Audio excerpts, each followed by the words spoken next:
Miranda was furious and deeply hurt.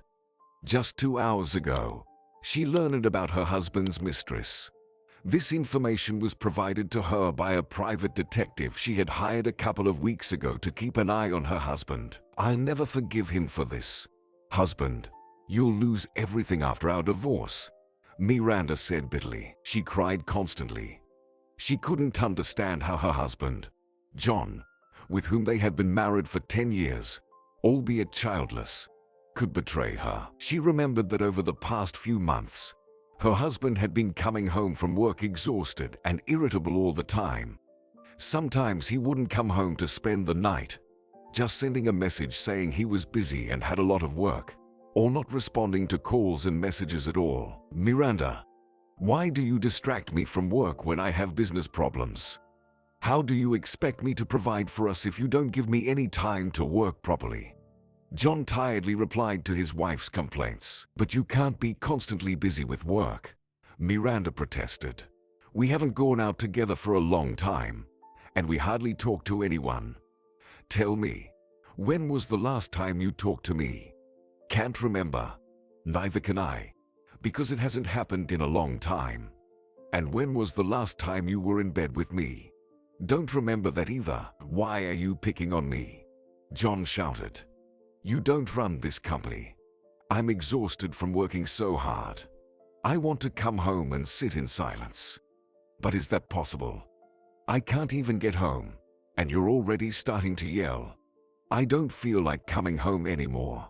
That's why I end up sleeping on the couch in my own office, in silence. Such arguments happen very often. Miranda clearly understood that because of these fights, her family life could soon end. But she desperately didn't want that. He's been having these business meetings for over a year now, Miranda complained to her friend Kerry. And after the meetings, he doesn't even come home. I guess he's too tired to come home after such meetings. Do you have any other evidence? Kerry asked. You don't have any proof of his infidelity. And the fact that he doesn't want to spend time with you and says he's tired is not necessarily a sign of cheating. True, admitted Miranda.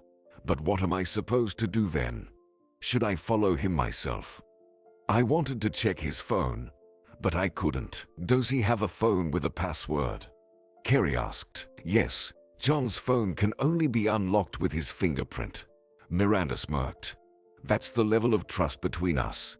He's had this lock on his phone for about a year now. I don't like any of this. You know. Yeah, I understand. The friend sympathized. But without evidence, it's just your thoughts. The women continued to discuss why this could have happened for a while.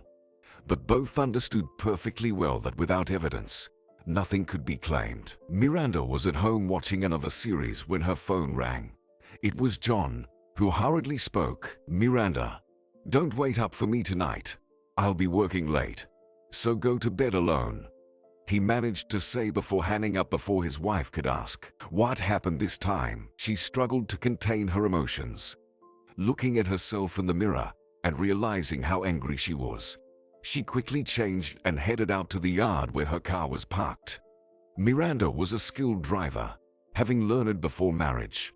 So, for their first anniversary, her husband's gift was an expensive car, which she drove for a couple of years before asking for a new one. He bought her whatever she wanted without questioning it. He believed that if she wanted something, that's how it should be. Frowning, Miranda got behind the wheel and immediately drove to John's office, the address of which she knew perfectly well. After all, she often accompanied her husband to corporate events. As she approached the building, she saw a tall structure made of glass and concrete. John wouldn't agree to any other office space. He always wanted to make a strong impression on people. Upon seeing Miranda entering the lobby, a security guard approached her. Excuse me, Mom, do you have a pass? What pass? I'm the owner's wife, so don't ask me unnecessary questions, Miranda replied curtly. And don't tell him I came. It's a small family surprise. She rode the elevator to the top floor and confidently approached her husband's office, which was located at the other end of a long, wide corridor. At this time, there was no one in the office except John, who, as he told his wife, was working very hard. Listening carefully, she heard quiet laughter and muffled voices coming from within. However, she realized that there was someone else with him. Miranda quickly opened the door and saw a beautiful young woman, who appeared to be about 15 years younger than her husband, sitting on the edge of his desk, facing away from him. Her long, slender legs were visible from under a sexy dress with a thigh-high slit. The dress's snug fit accentuated her slim waist and other curves. John had his hands on the hips of the unfamiliar woman, smiling tenderly at her. "How am I supposed to understand this?" Miranda asked. "So this is why you are staying late at work? Is this your extra job that requires your presence? Who is this girl, Miranda? Why did you come to my office?" The man replied rudely, not at all embarrassed by his wife's presence. "Yes, I had to stay late at work, and I warned you about it, like a decent person. And you barge into my office and start a scene. Maybe you should go home. Don't spoil the mood for everyone. I'm already tired today." The young woman continued to sit on the table, not even looking at John's wife, as if she were just a piece of furniture. Angered and hurt, Miranda approached her husband and slapped him across the cheek. "How could you cheat on me? Aren't you ashamed of yourself?" she whispered. John laughed, but she saw hidden anger in his eyes and stepped back from him. "What should I be ashamed of? That I don't enjoy spending time with a constantly dissatisfied wife, but I do enjoy being in the company of a young, beautiful woman. And what's so wrong with that? What did you see just now, besides this girl sitting on my desk? Where's the infidelity you've just imagined in your sick imagination?" "Of course, I didn't see anything wrong just now," Miranda said discontentedly, looking at her husband and the girl. "It's amazing she's sitting on your desk fully clothed. You are starting to make up things again." The husband chuckled. "I have nothing more to say to you." Not knowing what else to say, Miranda turned and left the office. She practically ran down the corridor, unable to stop shaking from what she had seen. Indeed, that young woman looked very impressive, but how humiliating and hurtful it was to realize that her husband was looking at another woman, mocking his wife in front of his mistress, who proudly sat on his desk. Descending downstairs, Miranda managed to calm down and drove to Kerry's, who was always in the know about her family matters and could offer advice if needed. "Kerry, I'm coming over. Is it okay?" Miranda's voice trembled as she heard her friend's voice. Kerry immediately understood that something had happened again. "Of course, come on over. Maybe you'll stay overnight," she offered. Miranda hesitated for a moment. Since John wouldn't be coming home anyway, no one would be waiting for her there. She decided to stay the night at her friend's. Kerry prepared for her arrival by ordering a couple of large pizzas and pulling out a bottle of red wine from the fridge. "I've prepared our favorite remedy for any problem," the woman said cheerfully, showing that she had everything ready. "If only it were that easy to solve all problems with just pizza and wine," Miranda said with a sad smile. "Well, that's just the beginning," Kerry replied. "Next, we'll sit down, think everything through, and come up with a plan. And then we won't be afraid of anything, right?" Sitting on the cozy couch with a slice of fragrant pizza in hand, Miranda recounted the situation she had witnessed in John's office in detail. What hurt her the most was the realization that her husband hadn't reacted to her presence at all, and also the contemptuous behavior of his young girlfriend, who didn't even turn her head in her direction. "No, you just imagine what I saw there." Miranda spoke emotionally, taking a big gulp of wine. She was sitting in front of him on the table with a brazen expression on her face. She probably thinks she's the sexiest girl in the world. It was so humiliating. I can't even explain. He's having fun with her, and then he comes back to me. What a despicable man he is. I hate him. I hate them both. Miranda placed the glass on the table and burst into tears. "I can't take this. We've been together for so many years, and he betrayed me. I want to get back at him. I want to make sure that when we divorce, I take everything we have, So he won't be able to hang out with such young, sexy girls anymore. So they won't even want to meet him, seeing what a poor man he is. Carrie allowed Miranda to express what she was thinking at the moment. So, the friend waited until the woman began to calm down and could clearly understand what was happening. It didn't happen quickly, but eventually she managed to calm down. Miranda, if this is so important to you, then we need to find evidence that will be admissible in court, Carrie said. And how do we do that? I mean, I have to keep an eye on him. But how am I going to do that? I don't know how, Miranda said thoughtfully. Well, why should you do it yourself? Her friend laughed. What are private detectives for? There are plenty of such offers on the internet. You just need to choose the right detective. You're suggesting hiring a private detective. Let's find one now. Why postpone it? Miranda said with a smile. The women turned on Carrie's laptop and began to study advertisements for private detective services. Soon they noticed an ad that read, offering surveillance services for your husband or wife, providing photo and video evidence. But, nice ad, Miranda said. Carrie looked at her friend and saw that Miranda was smiling wickedly as she looked at the laptop screen. I really need everything to be done properly, the woman said. Okay, let it be, but I want to resolve this issue and never look back. The next day, Carrie and Miranda went together to meet the private detective. He turned out to be a young, attractive man with an athletic build and attentive, dark eyes. Carrie stayed in the car while Miranda entered the shopping center to talk to the private detective. Here's a photo of my husband, Miranda said, showing a picture of her husband on her phone and sending it to the guy. I need you to tail my husband. It's important for me to know what he's up to all day. I need to know where he goes, why, with whom, and for how long he leaves the office, and what he's up to. In short, I need complete information about him. Any information you can find about my husband will be helpful. It will be done. How would you like the report on the work done? Bart asked. I don't understand what you mean. You wrote online that you provide photo and video evidence. You can also provide any documents if you happen to find anything. Here's your advance payment.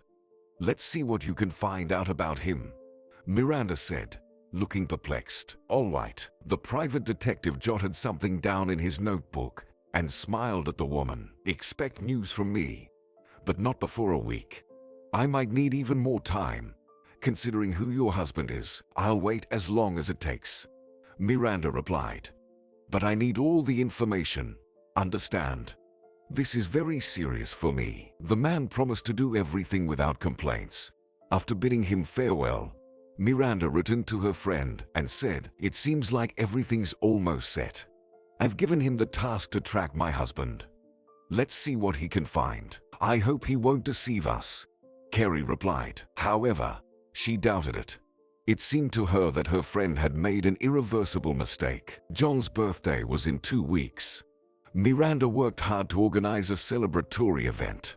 It was supposed to be a regular dinner, but she wanted to do something special to surprise everyone, especially John, for whom she had prepared a surprise specifically for his birthday. 3 days before the event, Bart called Miranda, suggesting they meet to discuss his findings.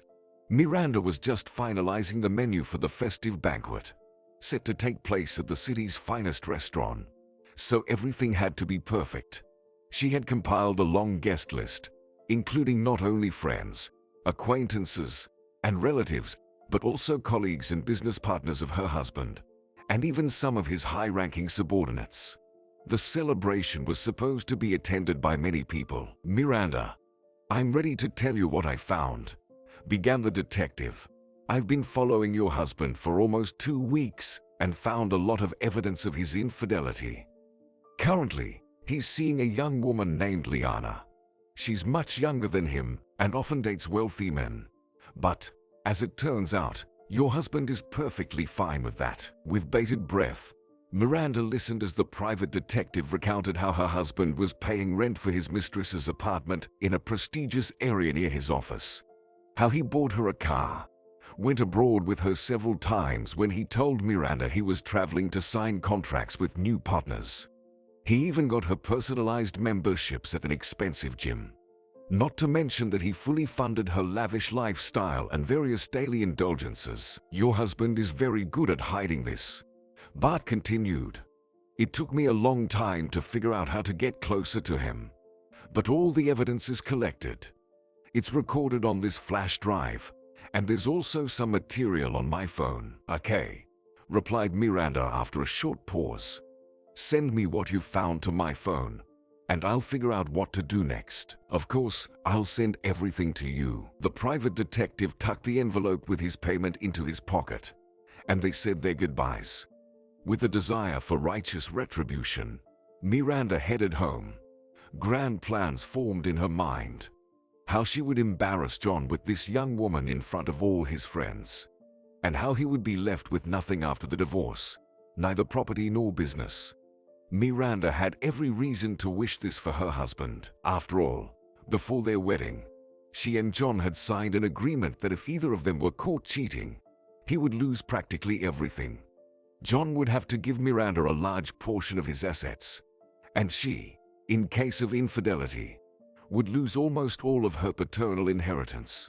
So the fact of infidelity meant nothing good for both spouses, and Miranda understood that. Miranda, finding herself alone at home, felt a surge of relief for the first time.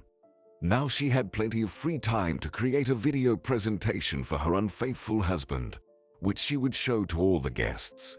She looked forward to seeing the surprised expression on her husband's face as she publicly displayed provocative footage featuring him. This is going to be quite fun, thought Miranda. Throughout the evening, Miranda worked on the presentation, so she decided to focus on her appearance the entire next day. In the morning, she headed to the pool, where she enjoyed some relaxation. She then treated herself to a massage session, followed by manicure and pedicure treatments. Refreshed and energized, Miranda felt extremely confident. In her closet hung a magnificent evening gown that she had bought specifically for this occasion. In it, she felt like a beautiful and alluring woman. It was the perfect attire for such a luxurious festive evening. "You look absolutely stunning, madam," exclaimed the admiring voice of the concierge, who hurried to open the door for Miranda. Her hairstyle, dress, and shoes were all impeccably matched to her ensemble, and Miranda knew it.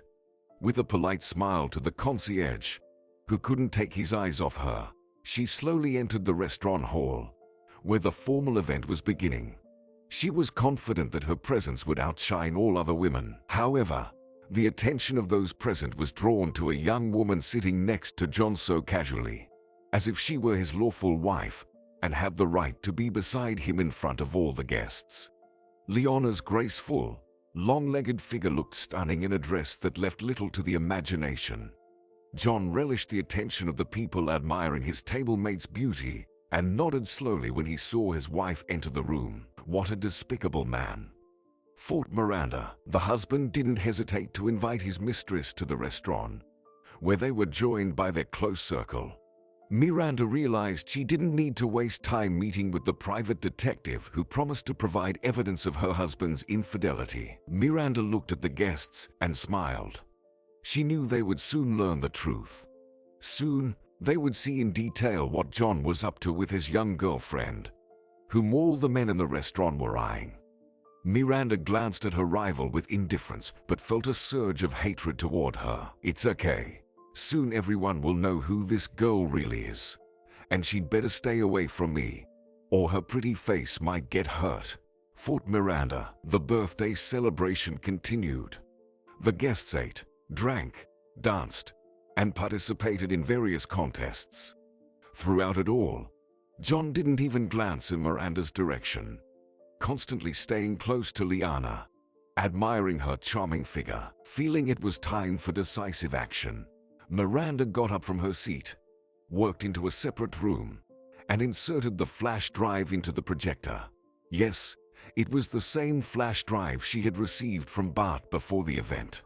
She decided it was time for the guests to see what was recorded on it.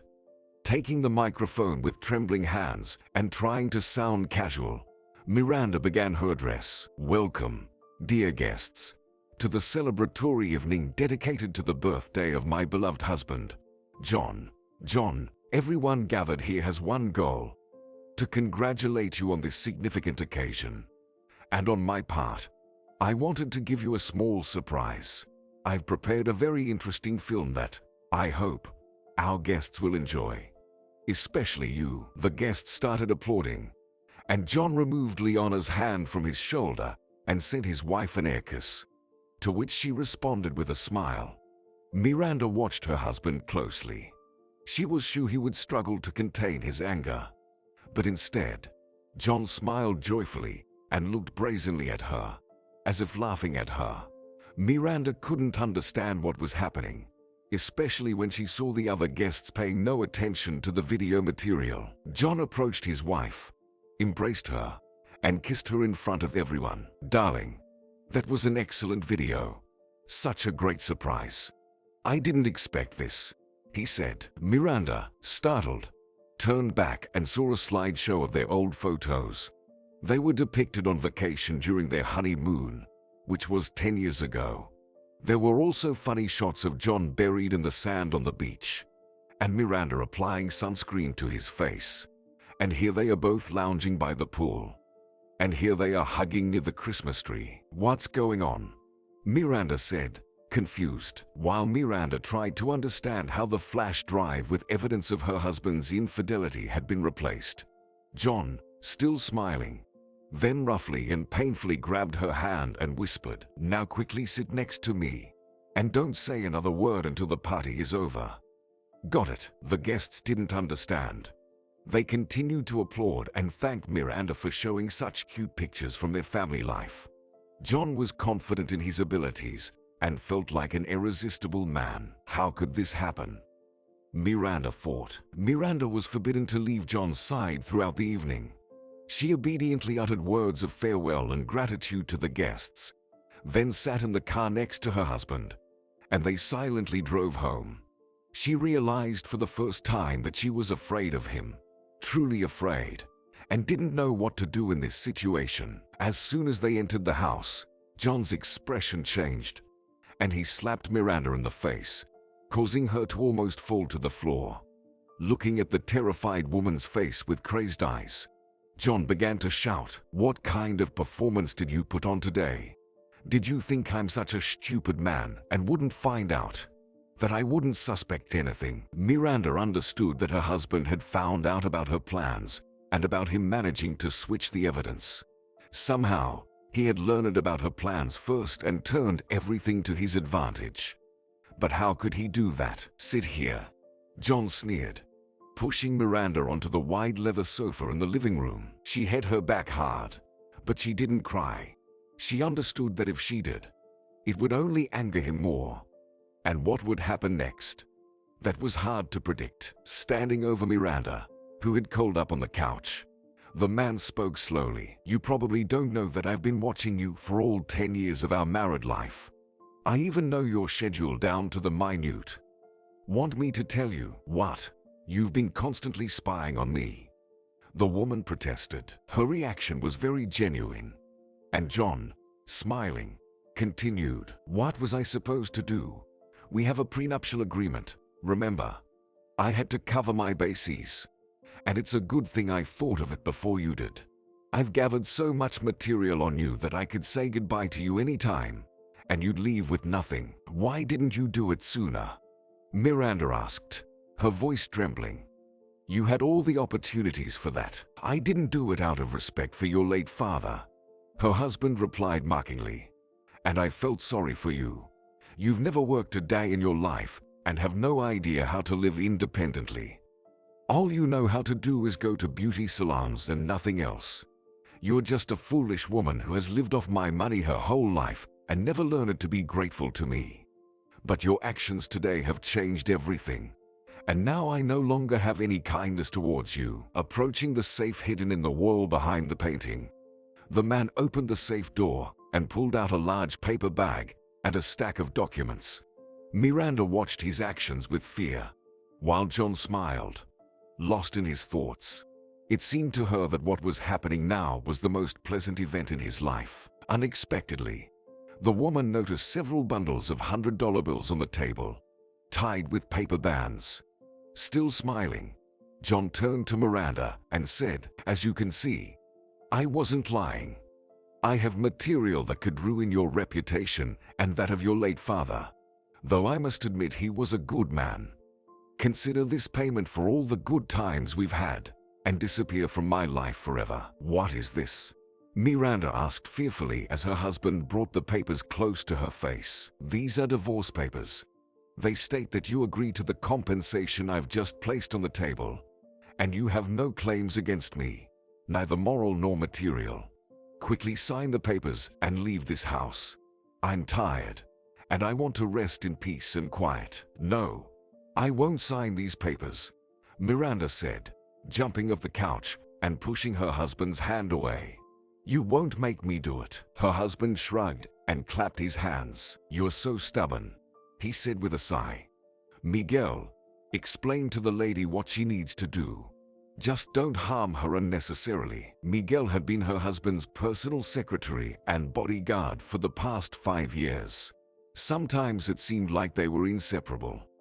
Without saying a word, Miguel pulled a gun from his pocket and held it to Miranda's head. "If you continue to behave this way, tomorrow everyone will be expressing sympathy to John for his wife's sudden suicide," the bodyguard said mockingly. "Your blood will have a huge concentration of alcohol and drugs. Everyone will assume you were too intoxicated and committed suicide." The bodyguard's warning was convincing. Miranda flinched and silently signed the piece of paper that Miguel placed under her hand. Seeing her signature, the man said, "I thank you, but now you need to leave this house." "John, where will I go? It's night outside," the woman pleaded with her husband, who was indifferently sipping cognac from a glass. "I don't care. Do whatever you want and go wherever you want. I'm indifferent to whatever you decide to do," John said with a smirk. Miranda, oblivious to everything, packed a small bag with her belongings, including the money given by her husband and her personal documents, and walked out of the house gates. Only when she found herself on the street did she realize what had happened. Miranda began banging on the door, shouting and calling for John, but no one answered. "John, please, don't do this. Let me back in," the woman cried out. Realizing that nothing would change, Miranda took out her phone and dialed a taxi service. A calm female voice informed her that a car had been dispatched upon her request. Miranda sat down on the cold stone pavement. She decided she needed to stay at a hotel to figure out what had happened. She hadn't expected her husband to act so cruelly and swiftly. Apparently, he had wanted to get rid of her for a long time, and tonight was just an excuse and an opportunity to carry out his plans. The taxi driver looked surprised at the passenger who cried the entire way, but he didn't ask any extra questions, only inquiring which hotel she wanted to be dropped at. Miranda was startled by such a simple question. "What do you mean? Which hotel?" "The most expensive one in the city," she answered pensively. "Well, I can take you there if you've got the money," the driver replied. Miranda only remembered that the hotel was very comfortable and beautiful, not how much it cost to stay there. After all, her husband used to pay for everything. But now she had to live independently. Though at the moment she wasn't thinking about money. She just wanted one thing: to be alone with her thoughts and stop interacting with everyone. Upon arriving at the hotel, she went up to her favorite room and ordered a bottle of wine. After a long soak in the bath, Miranda lay down on the couch, watching TV and finishing the entire bottle. She wasn't drunk. She just wanted to sleep. Deciding to think everything over in the morning, Miranda fell asleep. In the morning, she had a splitting headache, and there was a terrible bitter taste in her mouth. "Lord, what do I look like?" Miranda muttered, looking at herself in the mirror. The reflection showed a woman with a swollen face and tired eyes. Her hair was disheveled, and there were dark circles under her eyes. "I look dreadful today," Miranda said, lazily heading to the bathroom. After a cold shower and a 5-minute stretch, she felt much better. But what to do now?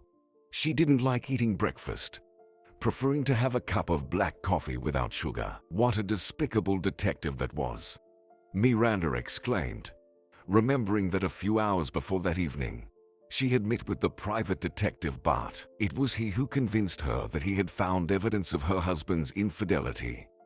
But what came of it? He stopped answering calls. His phone is simply switched off now. Miranda decided she would deal with him. But just a little later, after a light breakfast, she went to a trendy boutique to buy herself some clothes.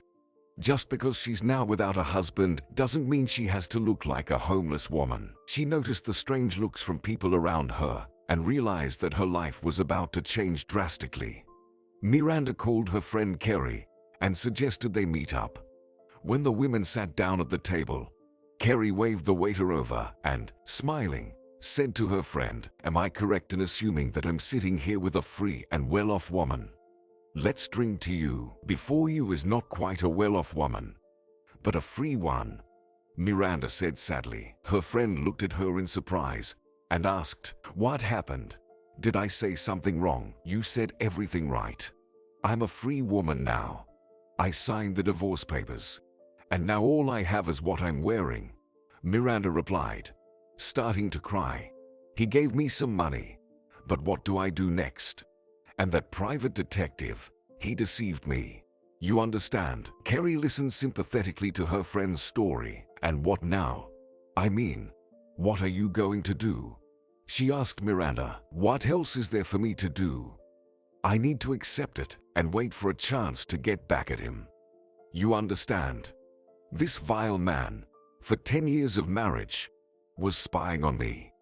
As he told me, he had enough material collected about me to take everything away from me." Kerry listened with sympathy, but from the expression on her face, Miranda could tell that their relationship had changed completely.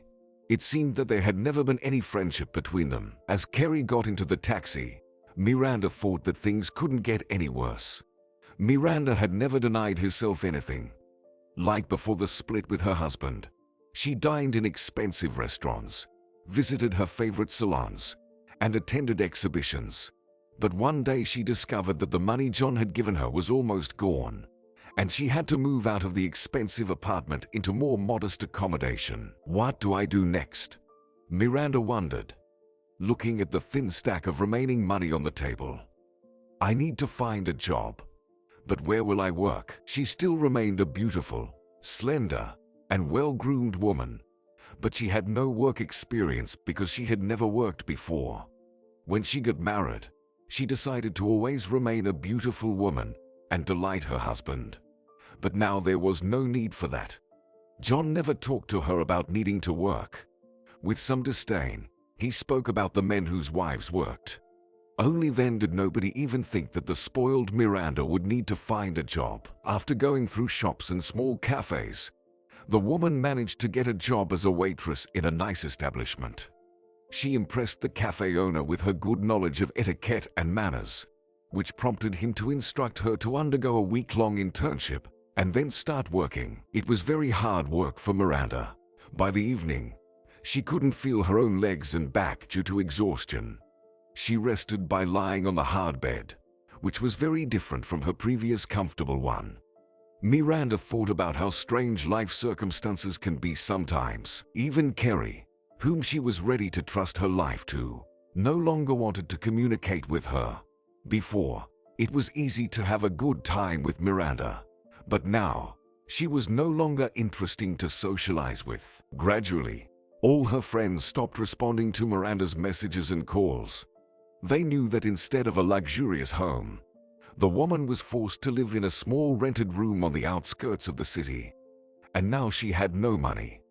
Why would they want to be friends with such a person? Miranda had been working as a waitress in the cafe for 2 months. One day, approaching a table where a visitor was sitting, the woman stopped and tried to hit the man.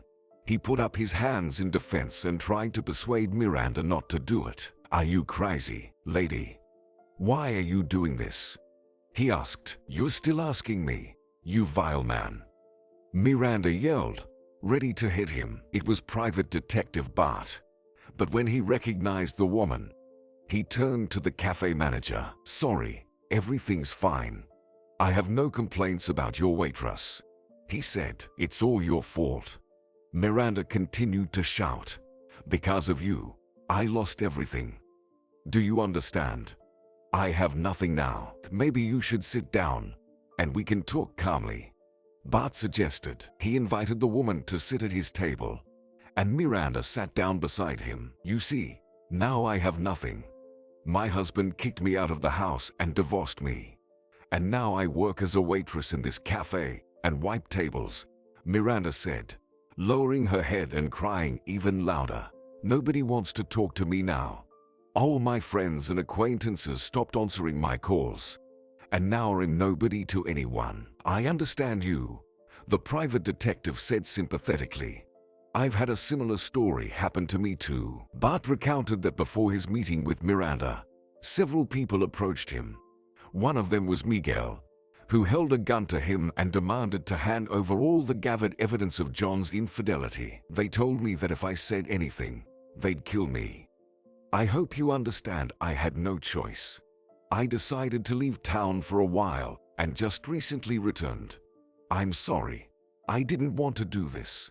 But we'll figure out something together to solve your problems. I promise," Bart explained. "How?" Miranda smirked. "How can you come up with something if you're also in danger? I'm sure your husband might have something to hide as well," the private detective replied. "There must be something he doesn't want other people to know about. We just need to figure out what it is and how to use it effectively." "You know, I'm ready to help you," Miranda said confidently, wiping away her tears. "John thinks he'll always get away with everything. But I want to get back at him for his betrayal and for the humiliations I endured from him. He destroyed our family life even before I realized what was happening. He must be punished because traitors don't deserve forgiveness." "I completely understand you," Bart nodded. The man understood Miranda perfectly, as he himself had once been deceived by his beloved woman. When he learned the truth, he almost committed suicide. After that ordeal, he decided to become a private detective to help those who had been deceived and humiliated. Miranda realized one thing. She could and must do something to prevent John from enjoying life without consequences. She noticed that her husband had still not told everyone about their divorce, even though he always informed others about events in his life. He didn't even hesitate to bring that Liana to his birthday party to show everyone who he was spending time with. Bart came to the cafe several times after Miranda's shifts had ended. Sitting across from her, the man pondered what could be done in their situation. "The only thought I've had is to pass on some information about your ex-husband's business to his competitors," the private detective mused. "But what might interest them? I couldn't find any information about him that could grab their attention." "How can there be no such material?" Miranda chuckled. "You just don't know John well enough. He's crafted an image of an ideal person for himself, and he still hasn't informed anyone that he divorced his lawful wife after 10 years of marriage because he works with such conservative people who wouldn't trust a divorced partner and would consider him a traitor. In our country, many senators are divorced. What's the big deal?" Bart was surprised. "They, unlike John, have other ways to influence people. Senators have to interact with everyone, regardless of their personal beliefs. But John has a different circle. His partners value their principles, and divorce for them is a completely wrong move, especially if we show them how your divorce happened," Bart said. "If we tell them that he left you, his lawful wife, with nothing, took away all your inheritance from your father, and kicked you out of the house, then his partner's trust in him could change. But that doesn't mean they'll stop working with him. We need to come up with something else." "I think I know something," Miranda said slowly. "John has been in contact with one person for over a year. He's very rich and powerful. My ex-husband wants to secure a lucrative contract with him. He's constantly in touch with him and helps him with everything. But that man is still undecided about whether to sign the contract with him or not. I've heard that his reputation is crucial to him, and he doesn't want to work with anyone who could tarnish it. So if John turns out to be not as reliable a partner as he presents himself to be, he could lose this contract. But clarified with a smile, "I'll think about who else might hold old grudges against my husband," Miranda said. "John sometimes mentioned his business to me. I just didn't pay attention to that information before." After work, Miranda headed to an internet cafe to start searching for information about her ex-husband. She confirmed her suspicions about John. He hadn't informed anyone about his new marital status. Even when appearing at official events with the long-legged Liana, he attributed his wife's absence to her ongoing illness. He claimed to have a reliable assistant, Liana, who always smiled sweetly for the cameras and recited rehearsed phrases. Miranda had realized during their first encounter that Liana was incapable of expressing her own thoughts. She didn't utter a word but gazed attentively at John, indicating she would do anything her lover demanded. Liana had appeared in several videos with John, always either smiling or speaking with a rehearsed grin. "All right, this is getting interesting," Miranda thought as she perused a recent article online. It detailed how the well-known businessman, John, had initiated legal proceedings against his former business partner over the ownership of a territory that used to be jointly owned by them. Following the company's division, the majority of assets remained with John's partner, which he vehemently opposed. John was actively spying on his rival but hadn't found anything substantial yet. Consequently, John's competitor wouldn't mind uncovering something compromising about him either. If the partners currently contracted with John in business were to learn something negative about him, they would cease their collaboration. Losing such clients and partners would practically mean losing his business. Therefore, John was striving to keep his problems hidden from everyone. "We either succeed in getting revenge on him, or we don't," Miranda said, deciding to offer information about John to his main competitor. She called Timothy to arrange a meeting. "So, you want my help to get back at your ex-husband?" Timothy mused, looking intently at Miranda. "It's just a mutually beneficial proposal. You also want him out of this business, don't you?" Miranda replied. "I know how John thinks. I often manage to find things and documents that weren't meant for me. I can find what interests you, and he definitely has secrets he wouldn't want to reveal." "That's true. Everyone has secrets," Timothy unexpectedly agreed. "Let's have an honest conversation. I'm not overly concerned about how people make their money, but it's important to me that the people I associate with don't betray me. If you think that way, then you're a very honest person, and I congratulate you," Miranda smirked. "But John is not an honest person. He didn't hesitate to bring his mistress to his birthday party, and he held a gun to my head to make me sign divorce papers.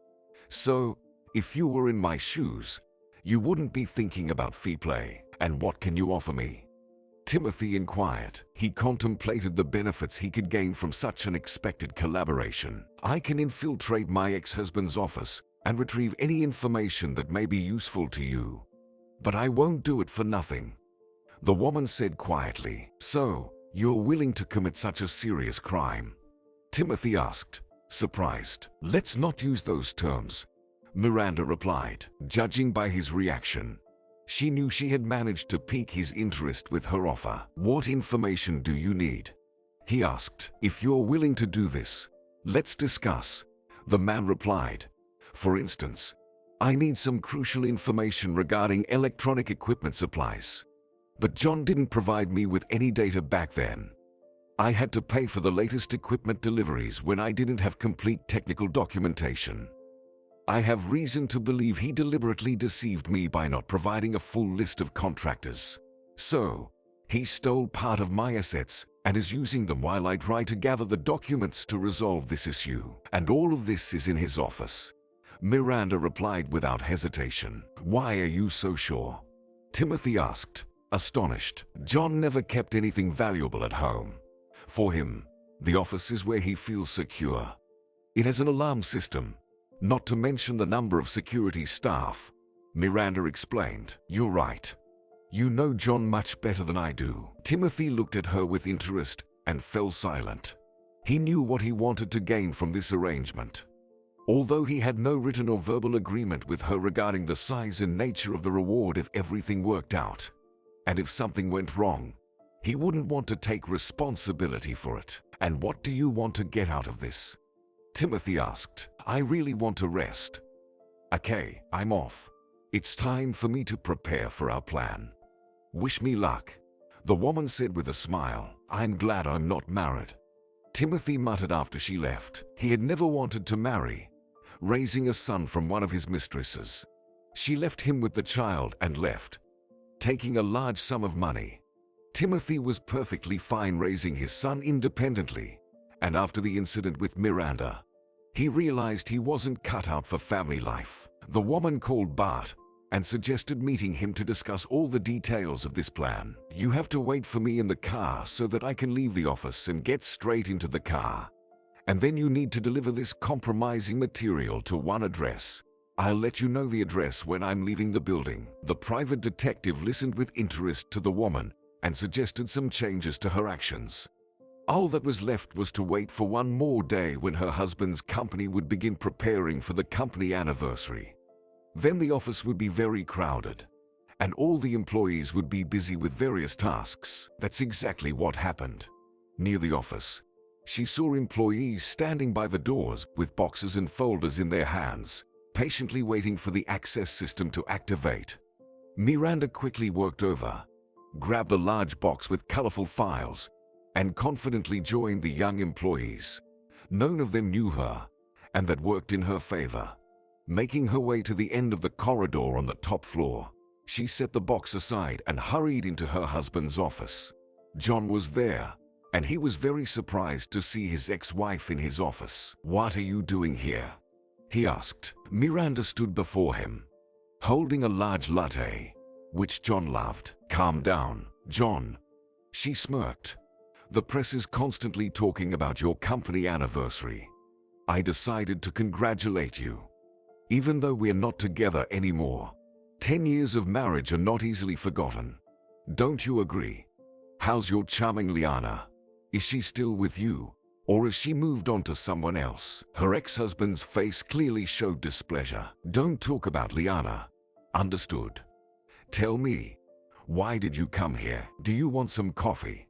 Miranda asked, smiling, and quickly sat on John's lap, as if they weren't divorced. Startled, he jerked and knocked the cup out of her hand, spilling coffee on his pants and shirt. Miranda jumped up, her face filled with fear, and said, "Oops, sorry. I didn't mean to. I'll get you a napkin right away." "You always bring trouble," John said with disgust. "Why did you come to my office?" "I just wanted to talk to you," Miranda replied quietly. "John, I have no money. I have nothing to live on. You understand? Maybe you could help me out a little financially. I'll give you the money. Just leave." John angrily replied as Miranda wiped the coffee spill from the floor beneath his chair. "Sit here and don't touch anything." As soon as he left the office, Miranda hurried to his desk, clutching a small electronic key card in her hands. It was custom-made and existed in only one copy. She quickly opened the safe under the desk and retrieved a flash drive containing important data and document copies. She was certain that she had the flash drive with the necessary information in her hands. John was yelling at Miguel not to drop it just like that. "If this flash drive falls into the wrong hands, we'll be in big trouble," he exclaimed. "But I left it on your desk," Miguel protested. "You can't leave it even on my desk. It must always be locked away," John shouted back. Several minutes later, the ex-husband returned to the office, by which time Miranda had already tidied everything up. She approached her ex-husband with a sheepish look and took the money from his hands. "Thank you," she said, not giving the man a chance to react. Miranda hugged him and kissed him passionately. She managed to slip the key back into the pocket of his shirt and left. Riding down in the elevator, she called Bart. "Are you ready to pick me up?" At the last moment, Miranda decided to change everything.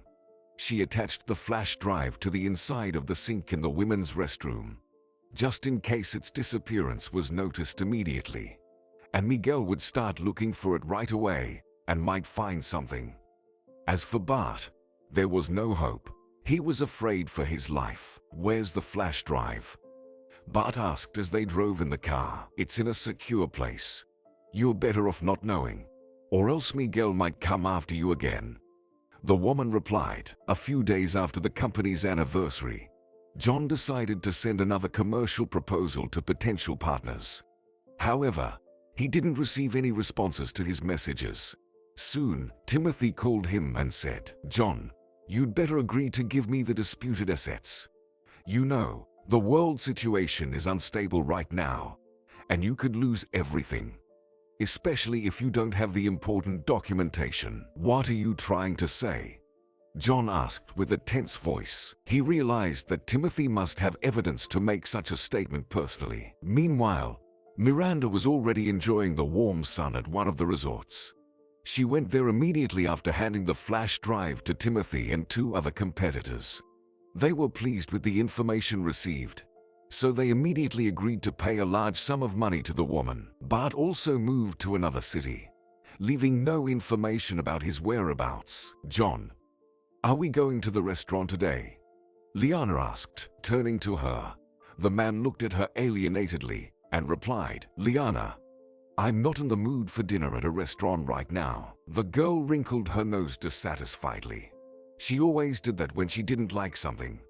John used to love it when she did that, but now it annoyed him. The number of business partners sharply decreased after the fraudulent deals involving John were exposed. He had to endure interrogations, write explanations to the tax authorities, and deal with other authorities. It seemed like this nightmare would never end. And then, at that moment, Liana decided she needed a rest. "Why don't you go somewhere on your own? You have friends, don't you?" the man calmly suggested. "Why do I need friends when I have you?" Liana retorted discontentedly. "Oh, John, don't be so boring. Let's go somewhere. I'm terribly bored just staying in the apartment all the time." "Then go. Get some fresh air outside on your own," John shouted loudly, causing Liana to startle and fall silent. "Am I supposed to entertain you day and night? Am I your clown or something?" Liana looked at him indignantly and left the room. She began packing her things to leave him, and the man didn't try to stop her. A year after this story about John, almost no one remembered him. His company was bought by competitors, and he was left with nothing. But Miranda couldn't complain about her new life. She had avenged her husband, rested from the troubles she had endured, and returned to her hometown to start afresh. Miranda decided to buy herself a beauty salon to start earning on her own. She was well versed in the specifics of such businesses and could manage it herself. She didn't even think about her ex-husband. Bart also managed to settle his life and finally met the woman of his dreams, planning to marry her.